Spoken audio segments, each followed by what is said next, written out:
Sorry ass DJ.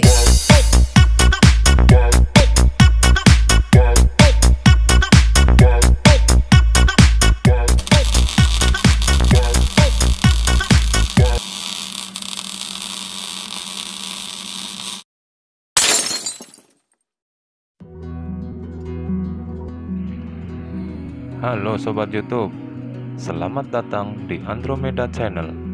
Dalam video kali ini, kita akan memberikan informasi tentang alas kaki tradisional dari 5 negara.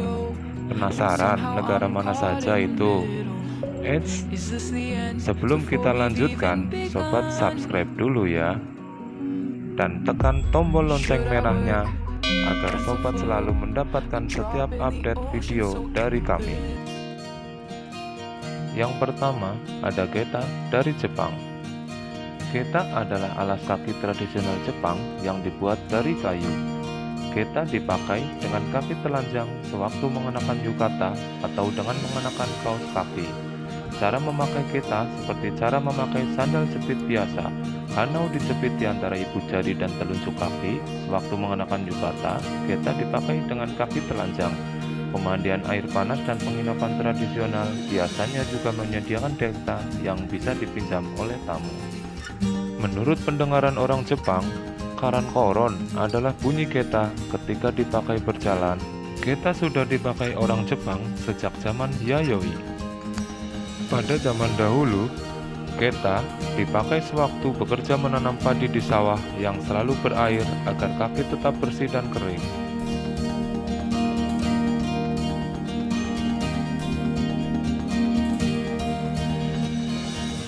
Yang kedua ada Gipsin Korea.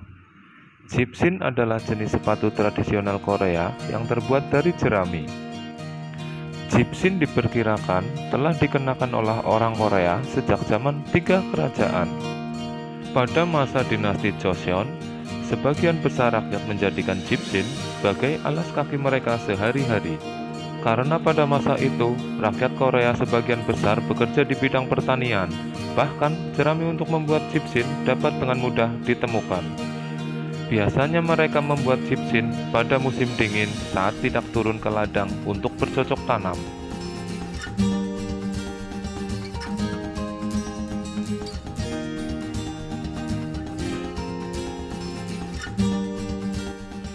Yang ketiga, ada klompen Belanda. Klompen merupakan sepatu kayu yang dipakai penduduk Belanda zaman dahulu. Diperkirakan alas kaki ini sudah ada sejak tahun 1230-an. Sebagian besar pengguna klompen adalah petani dan pekerja kebun, sebab sepatu ini mempunyai sifat yang kuat, praktis, tahan air, melindungi kaki dari kotoran, dan bisa dipakai melewati tanah yang basah, serta harganya relatif murah.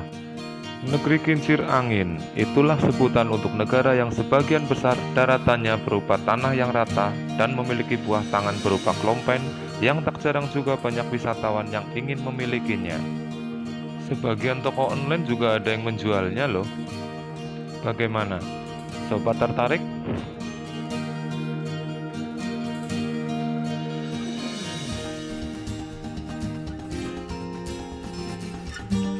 Yang keempat ada Lotus Cina. Sepatu Lotus adalah alas kaki dengan ukuran kecil, bertujuan untuk membentuk kaki menjadi berukuran sangat kecil. Prosesnya tentu saja memerlukan waktu yang lama dan menyakitkan. Bagaimana tidak? Kaki harus diikat terlebih dahulu selama bertahun-tahun. Tradisi mengikat kaki ini untuk mendapatkan bentuk kaki yang indah yang merupakan salah satu ciri khas perempuan bangsawan di Cina sejak ribuan tahun lalu.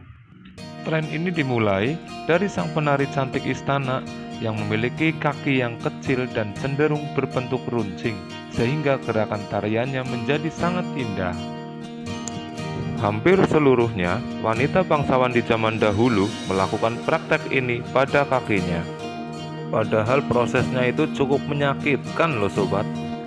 Kaki terlebih dahulu direndam dalam ramuan khusus, lalu kuku dipotong dan dibentuk agar tidak terjadi infeksi.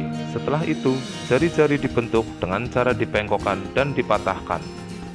Setelah selesai, baru kemudian mengenakan sepatu ini.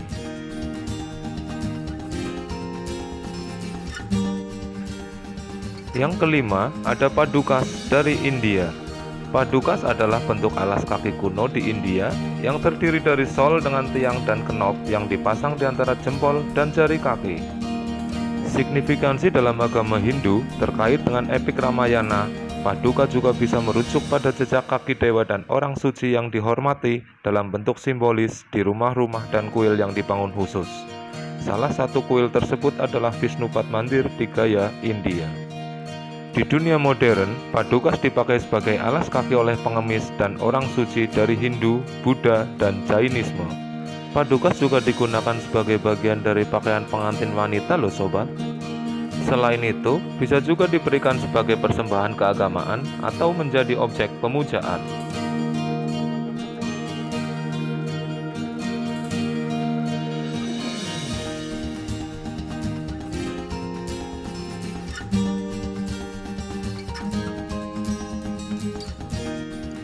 Itulah tadi beberapa info menarik tentang alas kaki tradisional dari 5 negara. Sebagian ada yang masih digunakan atau hanya sekedar untuk menjadi buah tangan. Bahkan ada yang tidak dipakai sama sekali.